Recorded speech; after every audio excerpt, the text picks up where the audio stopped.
கண்ணாடி அறை. சில இடங்கள் பார்க்கும் போதே பயமுறுத்தும். அந்த வழியாக போகவே மக்கள் நடுங்குவார்கள். அப்படி ஒரு இடத்திற்கு நிலா வந்தால் ஊர் மக்கள் அனைவரும் அங்கே போகாதே நிலா. உள்ளே சென்றவர்கள் திரும்பி வந்ததில்லை என்றார்கள். ஆனால் நிலா, உங்கள் பயத்திற்கு நான் ஒரு முற்றுப்புள்ளி வைக்கிறேன் என்று கூறிவிட்டு உள்ளே சென்றாள். அந்த அரண்மனையின் சுவர்களில் ஒரு பெண்ணின் ஓவியங்கள் இருந்தன. அந்த ஓவியத்தில் கண்களே இல்லை. அது ஏன் என்று யோசித்தபடி ஓவியங்களை பார்த்து கொண்டிருந்தாள் நிலா. அந்த ஓவியத்தில் ஒரு எச்சரிக்கை எழுதியிருந்தது. அதை தொடர்ந்து படிக்கிறாள். என்னை பார்க்காதே என்று எழுதப்பட்டிருந்தது. நிலா திகைத்தாள். அங்கு ஒரு அறை இருந்தது. அது தான் எல்லாரும் சொல்லும் கண்ணாடி அறையாக இருக்க வேண்டும் என்று தனக்குள் சொல்லிக்கொண்டாள். இது போன்ற கதைகளுக்கு திருமண மலர்கள் சேனலை சப்ஸ்கிரைப் செய்து கொள்ளுங்கள். கதவுகள் தானாக திறந்தன. உள்ளே வா என்று ஒரு குரல். எட்டி பார்த்தால் யாரும் தெரியவில்லை. தைரியத்தை வரவழைத்து கொண்டு உள்ளே போக முற்பட்டால் ஒரே இருள். அறையில் நுழைந்தால் ஒவ்வொரு கண்ணாடியும் ஒரு கதவு போல் இருந்தது. ஆனால் இந்த அறையில் அவளுக்கு பிரதிபலிப்பு இல்லை. அது ஒரு ஆபத்தின் அடையாளம். அவளுக்கு அது புரியவில்லை.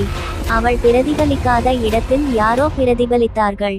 அது நிலா அல்ல, அவள் ஓவியத்தில் பார்த்த பெண் உருவம்.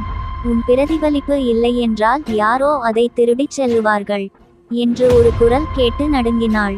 கண்ணாடி உடையும் சத்தம் கேட்டது. அதனோடு ஒரு அமானுஷ்ய குரல். அது சொன்னது, உன் முகம் எனக்குத்தான். ஒரு கணத்தில் கண்ணாடியும் நிஜமும் கைமாற்றம் செய்தன. நிலா தன் சொந்த உலகத்திலிருந்து இழுக்கப்பட்டாள். நிலாவின் பிரதிபலிப்பில் கண்களை காணவில்லை. கண்ணாடிக்குள் அடைபட்டால் நிலா. அவளது கண்களுடன் அந்த உருவம் வெளியே நடந்து கொண்டிருந்தது. காலை வெளிச்சத்தில் எல்லாம் சாதாரணம். ஆனால் கண்ணாடிக்கு உள்ளே பயந்து துடிப்பது நிலா. வெளியே நடப்பது அவளின் முகம் மட்டுமே. உடைந்த கண்ணாடியில் இருந்து வந்தது பிரதிபலிப்பு அல்ல. நிலாவிடமிருந்து அனைத்தையும் பறிக்க வந்த அமானுஷ்யம். அது பறித்தது அவளது உடலை, முகத்தை, கண்களை, கடைசியாக அவளது உயிரை.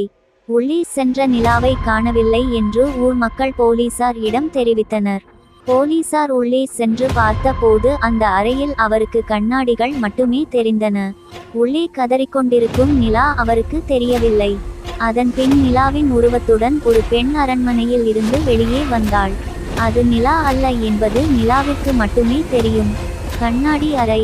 பிரதிபலிப்பு திரும்ப வராது. உங்களது லைக், ஷேர், காமெண்ட் எங்களை மேலும் ஊக்கப்படுத்தும். நன்றி.